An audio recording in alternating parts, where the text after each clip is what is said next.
দেখতে ছোট, শক্তিতেও ছোট, কিন্তু স্বপ্নে অনেক বড়। এই ছোট বাছুরটাই আমার আগামী দিনের আশা। অনেকে শহরে চাকরি খোঁজে, আর আমি খুঁজে পেয়েছি আমার ভবিষ্যৎ এই বাছুরের চোখে।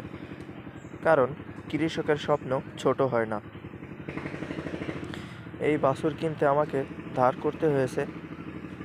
অনেকে হাসছে, বলছে গরু পালিয়ে কি হবে, কিন্তু তারা জানে না একটা গরু মানে শুধু গরু না, একটা পরিবারের ভবিষ্যৎ।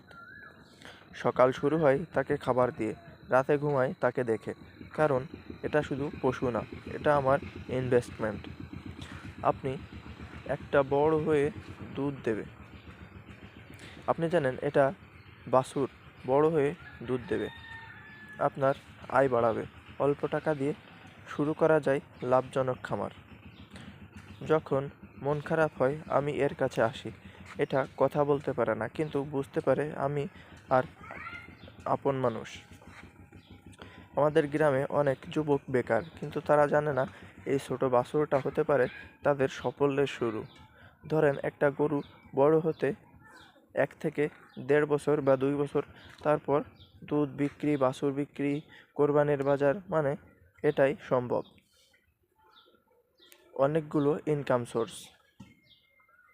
চাকরি না পেলেও হতাশ হবেন না। কৃষি কখনো কাউকে ঠকায় না। ছোট থেকে শুরু করেন, একদিন বড় হবেনই।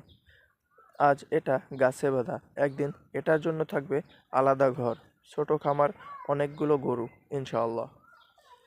এই ছোট বাছুরটাই আমাকে শিখিয়েছে ছোট থেকে শুরু করা মানে ছোট স্বপ্ন না।